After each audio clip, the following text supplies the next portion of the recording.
Bueno, vamos a dar apertura al foro. Voy a invitar a la doctora Pérez Maure. Ella es médica especialista en medicina interna, es neuróloga y encargada de la guardia externa, de donde quieras, del hospital privado y el hospital Ferreira. Y le invito también a Gabriela Aguinar, que es médica especialista en medicina interna, en medicina prehospitalaria y además directora médica del Servicio de Emergencia Código Rojo de Córdoba.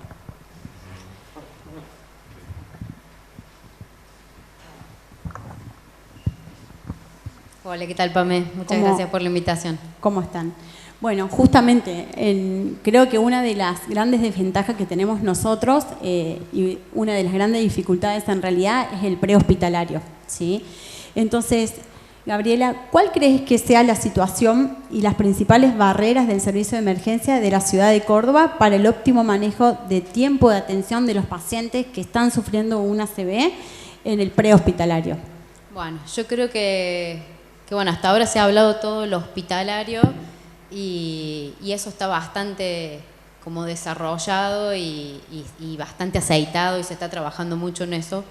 Pero hay toda una situación previa a que llegue el paciente al hospital, sobre todo si se activa un servicio de emergencias.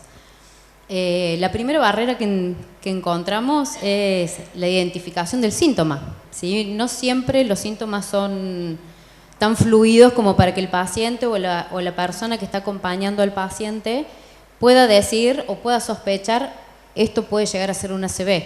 Entonces ahí tenemos las principales pérdidas de tiempo en activar el servicio de emergencias para que pueda ser despachado un móvil con la velocidad que amerita el cuadro.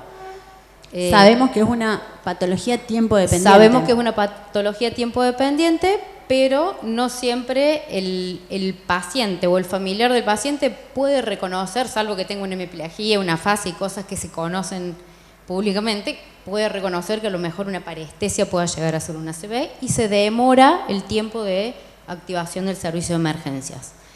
En segundo lugar, podemos encontrar la barrera del telefonista que atiende esa llamada cuando ingresa el pedido de auxilio al servicio de emergencias. Más allá de que se está capacitando permanentemente y que eso ha mejorado mucho en el último tiempo, las capacitaciones de los call centers, porque hasta hace un tiempo todas las sospechas de ACV se codificaban en código amarillo, porque no entraban dentro de la definición de emergencia médica, que es riesgo inminente de vida, entonces como un paro cardíaco, una insuficiencia respiratoria. Nunca se hablaba, bueno, de las consecuencias futuras de esto, entonces se activaban los códigos como amarillo teniendo un tiempo de respuesta entre 30 a 45 minutos para poder llegar al lugar donde está el paciente. Eso también se viene trabajando mucho, ya todos los call centers, por lo menos donde estamos, se viene trabajando en que todo es código rojo y la emergencia médica tiene un tiempo de arribo al domicilio ideal entre 8 y 15 minutos, más o menos. Sí, es lo que te dicen las guías exacto. Que tendría que ser. La verdad que con el 107 y con las numerosas capacitaciones que se ha hecho, se ha mejorado muchísimo los tiempos. Así es. Pero bueno, también podemos tener la barrera de que un telefonista, que no siempre es un personal de salud, más allá de que uno lo esté capacitando, no pueda tener por ahí la lucidez, por decirlo de alguna manera, de interpretar que el síntoma que le está diciendo la persona que está llamando pueda corresponder con un accidente cerebrovascular. Esto ya cada vez sucede menos, pero bueno, es una forma de perder tiempo, por decirlo, en la activación del móvil. Entonces ya ahí tenemos el tiempo que puede perder el paciente en reconocer el síntoma, más el tiempo que se demora en despachar el móvil si se codificó mal. Y también tenemos otro problema que, bueno, es de público conocimiento, que es la falta del recurso humano. Entonces, muchas veces se despacha el móvil, llega al domicilio, pero en este momento estamos con un problema todos de falta de médicos, en los cuales tenemos un universo muy heterogéneo de capacitación y de formación, muchas veces arriba de las ambulancias. Hace un tiempo en las ambulancias solamente había internistas, había cardiólogos, había médicos clínicos, generalistas. Ahora, bueno, por necesidad muchas veces tenemos otro tipo de médicos con otras especialidades en las cuales hay que estar un poquito más encima con las capacitaciones, y no es que no puedan diagnosticar un ACV, pero a lo mejor no conocen en profundidad el protocolo o las preguntas para hacer, para reconocer los tiempos ventanas, qué pacientes tienen criterio de reperfusión o no. Entonces, bueno, ese es otro motivo de pérdida de tiempo en poder, bueno, activar la red que está vigente. Esos 3 puntos vienen mejorando mucho, se está capacitando. Yo creo que la comunidad ya sabe lo que es una ACV, los call centers se capacitan, los médicos se pueden capacitar, pero una vez diagnosticado nos encontramos en el gran problema, que es lo que creo que estamos tratando de desarmar este nudo. Y para eso estamos acá hoy. Y para eso estamos acá, que es en la gestión de cama, ¿sí? Tenemos múltiples obras sociales o coberturas de salud donde no todos los pacientes que tienen una cobertura de salud les corresponde atenderse en una institución que tenga la complejidad suficiente para el tratamiento de esta patología. Entonces, de repente es una gestión que desde un despacho de emergencias se hace de forma personal, sabiendo qué cobertura tiene y a dónde le corresponde el tratamiento. Y muchas veces el lugar a donde les corresponde el tratamiento a pacientes que tienen cierta cobertura o que son cautivos de alguna obra social, no tienen la complejidad para este tipo de tratamiento. Y sin contar más que nada la gente que está en el interior, ¿no? Sí, eso porque sí. acá estamos a 5 minutos. Estamos hablando, sí, yo referente estoy dando el nuestro... ejemplo de un servicio de emergencia de Córdoba capital. Por supuesto que a nivel provincial es mucho más complejo. Y también tenemos por otro lado los pacientes que tienen la cobertura en los lugares que tienen la complejidad y que al llamar para pedir la recepción están colapsados por otras patologías. Entonces no tenemos la recepción desde el servicio de emergencias en lugares que pueden brindar la atención que corresponde por falta de cama en terapia o por guardias saturadas. Y lo que quiero recalcar es que, por lo menos en la parte privada, no hay una red donde yo pueda poner hoy en día, tengo un paciente con tal obra social, con un ACV en periodo de ventana, necesito recepción urgente.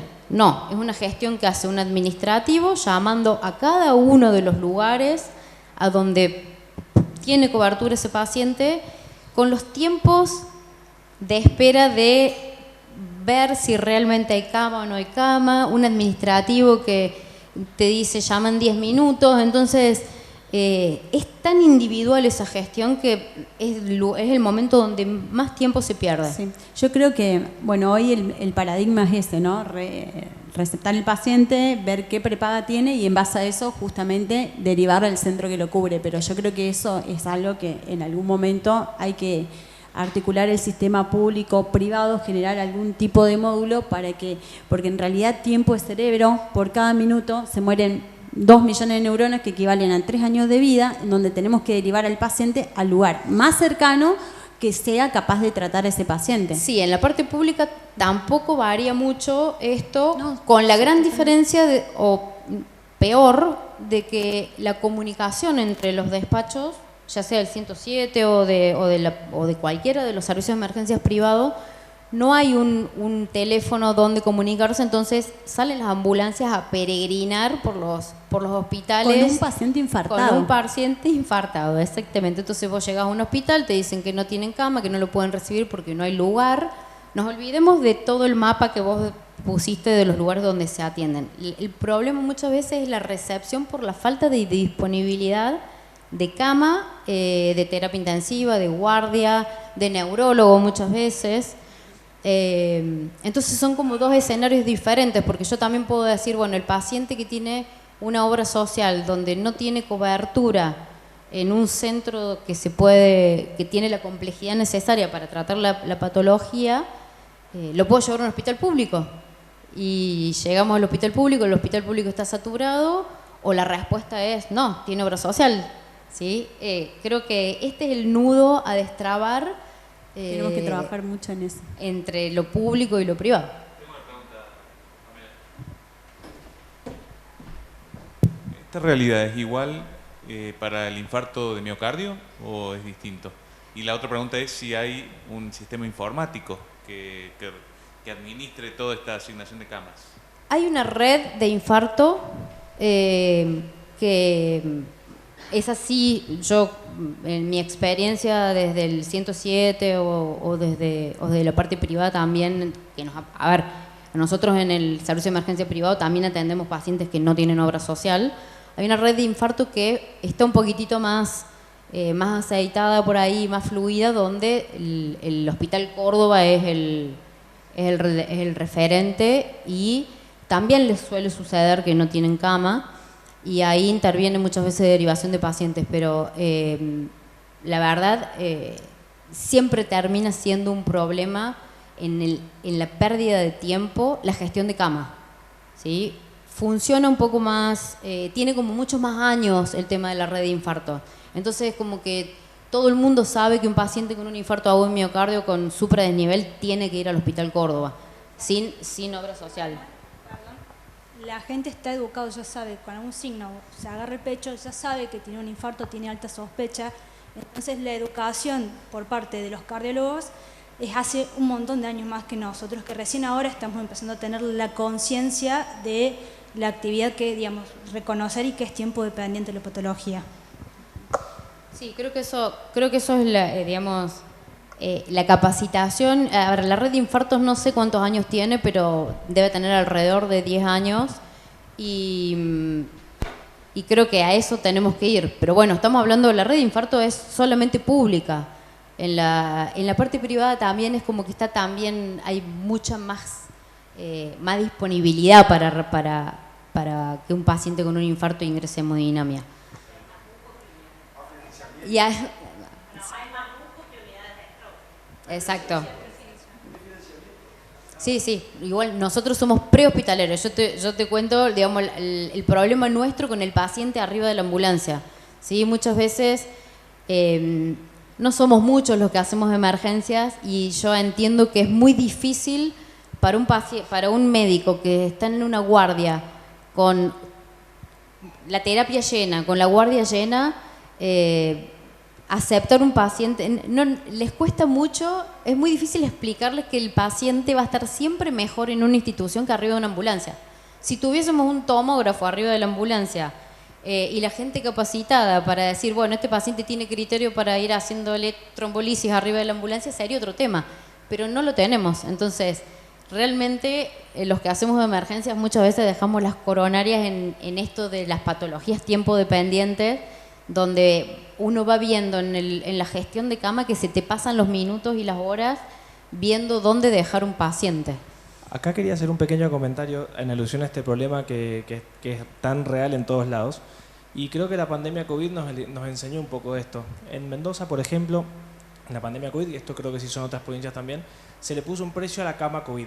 Cama COVID de terapia vale tanto, cama COVID de sala común vale tanto. Y eso fue el mismo precio para las prepagas, para obras sociales, para el Estado. Entonces, esto permitió una interacción público-privada, donde el público le pagaba al privado, el privado le pagaba al público, y todas las personas tenían acceso más allá de la obra social que tenían. Creo que este es un ejemplo que quizás pueda servir como de puntapié para cambiar este sistema, ¿no? Porque pasa esto, si un paciente no tiene obra social, tiene una realidad; si tiene obra social, tiene otra que no sé si es mejor o peor. Y depende qué obra social tenga. Y si tiene prepaga, tiene otra que tampoco sé si es mejor o peor. O sea, y eso es algo que no debería suceder, eso es algo que se puede cambiar, y creo que el ejemplo de la pandemia COVID creo que es algo que podemos tomar como para modificar. Sí, lo que nos termina pasando muchas veces es depender de las voluntades, ¿sí? Los que por ahí tenemos un poco más de contacto, sabemos a quién llamar o dónde presionar para que se reciba un paciente. Pero primero, que no debería ser así, y segundo, que tampoco todos tienen las mismas posibilidades, y acá la idea es que todos los pacientes tengan las mismas posibilidades. En realidad se trabaja en eso, ¿no? Y hoy las posibilidades son mucho mejores que hace varios años atrás en cuanto al tratamiento y el diagnóstico de esta patología. ¿Sí? Así es. María. ¿Qué recomendaciones tenés para mejorar esta conciencia pública para los signos y síntomas de ACV y más que nada la importancia de una rápida respuesta? Bueno, básicamente lo que venimos hablando, la importancia es capacitación y hacer campañas de educación a la población, prevención primaria y demás, es lo que nos está faltando. Por eso no estamos llegando a tiempo, porque la gente no reconoce los síntomas. Eso es lo que primero deberíamos estar organizando, es la capacitación a la población, es lo principal, ¿sí? Y lo otro, ¿Qué importancia bien, a la respuesta justamente rápida? esto, porque podemos tener un llamado precoz, ¿sí? Lo que nos sirve es la identificación y también ayuda mucho en esto a la identificación tanto del paciente como de los llamados o la intercomunicación. ¿Cuál es el otro problema que tenemos también? Es desde el prehospitalario se llama al lugar o a la cama o al lugar donde se puede recibir el paciente, pero no siempre tenemos los datos suficientes, que uno cuando quiere recabar datos en el hospitalario a la llegada del hospital, digamos del paciente, tiene que pasar por dos personas que son desde un secretario, desde el hospital y desde lo que es el prehospitalario, más el médico el que está atendiendo. Entonces son 4 personas que implican en la atención del paciente, con lo cual la información no es directa y no es correcta por muchas veces. Entonces también va a implicar que no tenemos los datos precisos. Entonces por ahí un paciente viene, a lo mejor no está en periodo para trombólisis, pero sí para trombectomía, y viene a un centro que solamente hace trombólisis y no trombectomía. Entonces perdimos tiempo aceptando al paciente cuando podríamos haberlo dirigido, derivado a otro lugar directamente para hacer trombectomía. Creo que es muy importante la interacción con el médico que justamente está asistiendo, porque nosotros tenemos con el administrativo, un ejemplo es la Sagrada, donde estoy, que tenemos la interacción en la guardia con médico a médico. Entonces creo que eso también facilitaría muchísimo los datos de la clínica del paciente en ese momento. Tal cual. Y uno por ahí cuando intenta llamar o hace el esfuerzo, quiere comunicarse y es hora o por lo menos minutos que vas perdiendo, que no tenés el contacto con el médico que lo está asistiendo, y cuando preguntan por ahí datos precisos, hay veces que por ahí no lo saben, justamente porque lo que nombra Gabriela, que no todos los médicos que están en una ambulancia son o emergentólogos, o son clínicos, o son especialistas y están capacitados, porque esa es la otra realidad que tenemos. Bueno, muchísimas gracias, Doc.